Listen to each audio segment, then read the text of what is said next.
everyone. Very good. बहुत बढ़िया। अब लोग आज कौन सा विषय पढ़ने जा रहे हैं? मैथमेटिक्स पढ़ने जा रहे हैं। मुझे आप लोगों को देने के लिए मेरी यहाँ की सारी व्यवस्थाएं और मेरा परिश्रम आप लोगों के लिए है। मेरी यहाँ की सारी व्यवस्थाएं और मेरा परिश्रम आप लोगों के लिए है। ये बात मैं नहीं बोलता, मेरा रिजल्ट बोलता है, हर दिल बोलता है, हर जुबां बोलता है, विद्यार्थियों का कारवां बोलता है, अभिभावकों का अरवा बोलता है। जो लर्निंग सोशल पब्लिक स्कूल में मिलता है वो तो सारा जहां बोलता है। मुझे देने के लिए, आप लोगों के देने के लिए यहाँ की सारी व्यवस्थाएं और मेरा परिश्रम आप लोगों के लिए है। लेकिन आपको करना क्या है? अनुशासित बनाए रखना है, यहाँ की नियमों का पालन करना है, डिसिप्लिन बनाए रखना है। इसके बाद सारी मेरी जिंदगी और सारी परिश्रम सिर्फ आप लोगों के लिए है। मेरे प्यारे, शांति बना के रखिए और मन लगा के परिश्रम कीजिए। एक ना एक दिन जरूर सफलता मिलेगी। चलिए, आप लोगों को पढ़ाने जा रहे हैं ज्यामिति यानी जियोमेट्री। क्या पढ़ाने जा रहे हैं? जियोमेट्री। इम्पोर्टेंट डेफिनेशन, महत्वपूर्ण उदाहरण। इम्पोर्टेंट डेफिनेशन आप लोगों को पढ़ा रहे हैं। ये बेसिक है जो आप लोगों को वर्तमान में भी फ्यूचर में भी काम आने वाली है।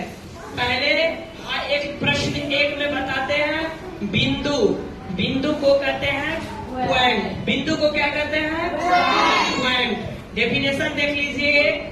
वैसा नियत आकार जिसकी लंबाई, चौड़ाई और मोटाई नहीं होती है, बल्कि इसकी सिर्फ कल्पना की जाती है, उसे बिंदु कहते हैं। यही है बिंदु। इसकी ना ही मोटाई होती है, ना ही चौड़ाई होती है, ना ही लंबाई होती है बाबू। सिर्फ इसकी हम कल्पना करते हैं। इसी को क्या कहते हैं? पॉइंट, बिंदु कहते हैं। ठीक है, क्लियर? हाँ, इसी को हम पॉइंट कहते हैं। ये पॉइंट है। ना ही इसकी मोटाई होती है, ना ही इसकी चौड़ाई होती है, ना ही इसकी लंबाई होती है। इसे हम पॉइंट कहते हैं। ओके? Yes sir. चलिए आगे। इसके बाद प्रश्न नंबर 2, रेखा। रेखा को इंग्लिश में लाइन कहते हैं। रेखा को क्या कहते हैं? लाइन कहते हैं।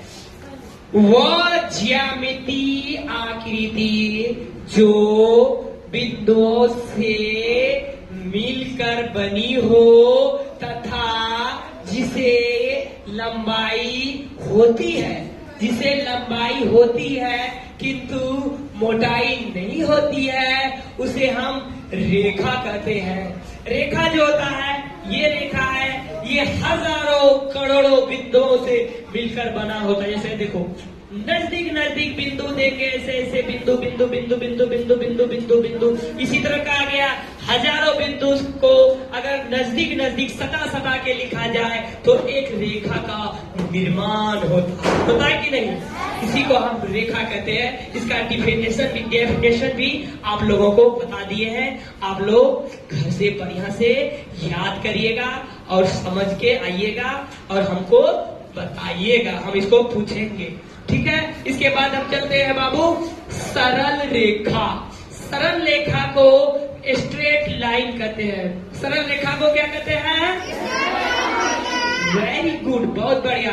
वह रेखा जिसकी दिशा लंबाई भर में नहीं होती है सरल रेखा कहलाती है। ठीक है, सरल रेखा कहलाती है।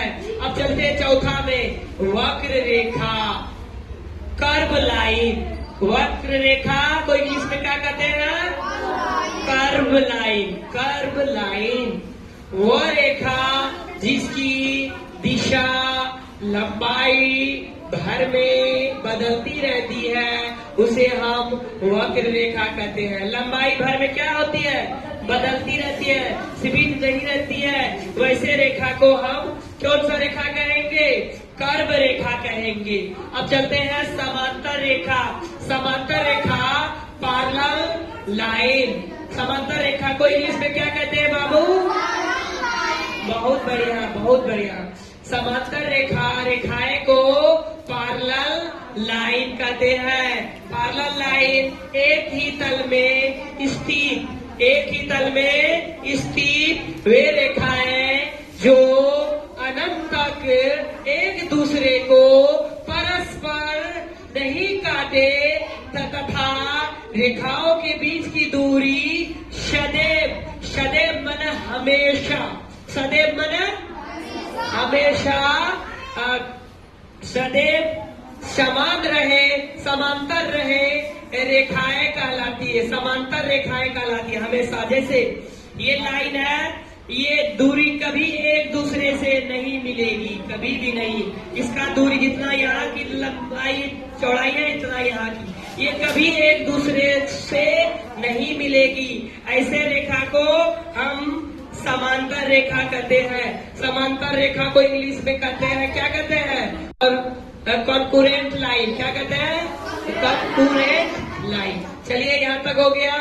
थी समांतर रेखा को पैरेलल लाइन, सॉरी, समांतर रेखा को क्या कहते हैं? Parallel line. अब संगामी रेखा, संगामी रेखा को कॉन्करेंट लाइन कहते हैं। संगामी रेखा को कौन सा लाइन कहते हैं? Concurrent line. वेरी गुड, बहुत बढ़िया। चलिए सभी इधर देखिए, पूरा ध्यान रखिए। नजर हटी तो दुर्घटना घटी।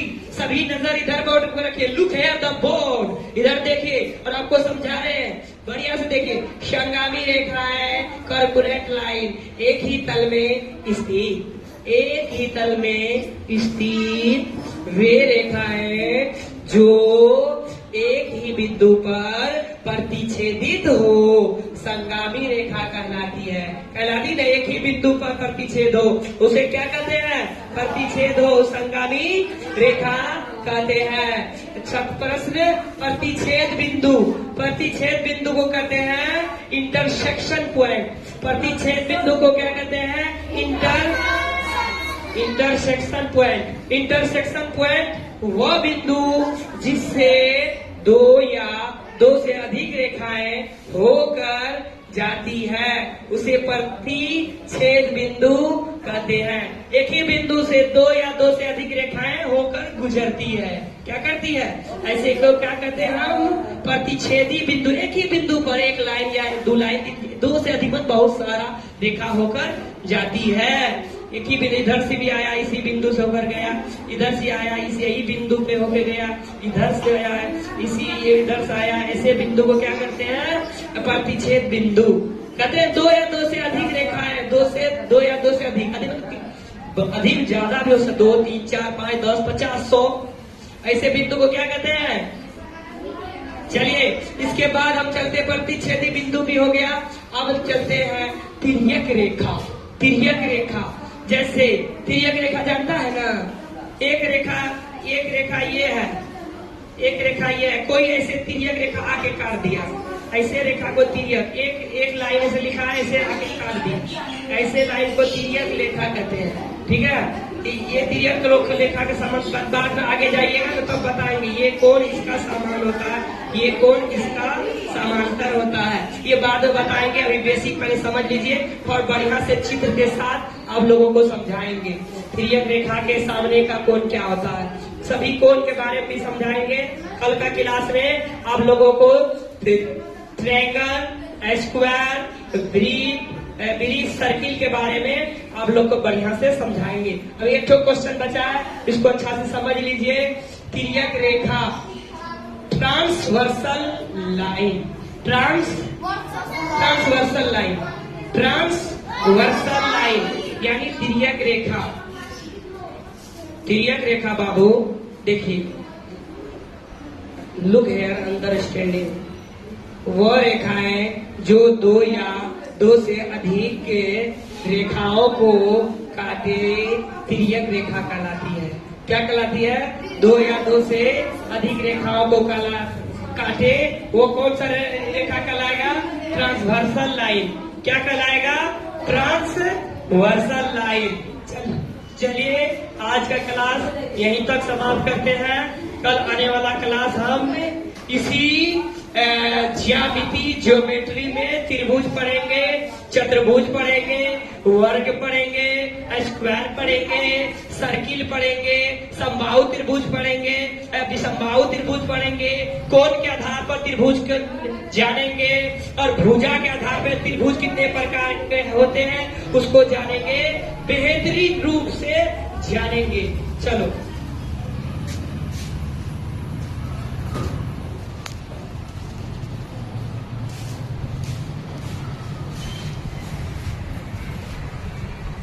चलिए, वेरी गुड, बहुत बढ़िया। आप लोग आज का क्लास बहुत सफल रहा, आप लोग को बहुत खुशी देख रहे हैं। आप लोग को समझ में आया ना? बढ़िया, पढ़ने में मजा आ रहा है ना? Very good. इसी तरह दिल लगा के पढ़िए, क्योंकि सफल बनना है तभी गरीबी जाएगी। सफल न बनिएगा तो कैसे कितना कमाइएगा? मेहनत करके पढ़ लीजिए, जिंदगी को बेहतर से बेहतर बनाइए, ठीक है?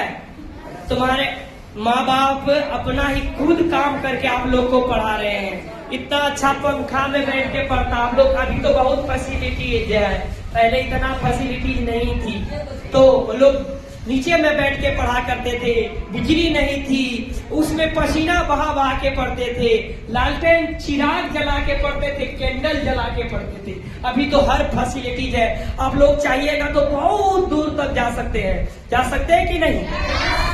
इसी तरह बाबू दिल लगा के पढ़िए, ईमानदारी से पढ़िए, माँ बाप का पैसा बर्बाद नहीं कीजिए।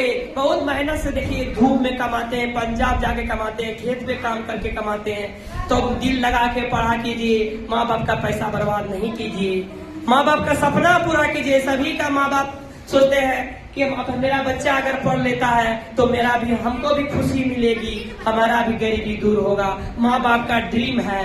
आप लोग अपना लक्ष्य पर ध्यान दीजिए, अपना गोल पर ध्यान दीजिए, अचीव कीजिए, संघर्ष कीजिए, स्ट्रगल कीजिए, खूब दिल लगा के ईमानदारी से मेहनत कीजिए। नहीं कहता जो कहावत में है, जो पानी से नहाता है वो लिबास बदलता है, जो पसीना से नहाता है वो इतिहास बदलता है। एक बार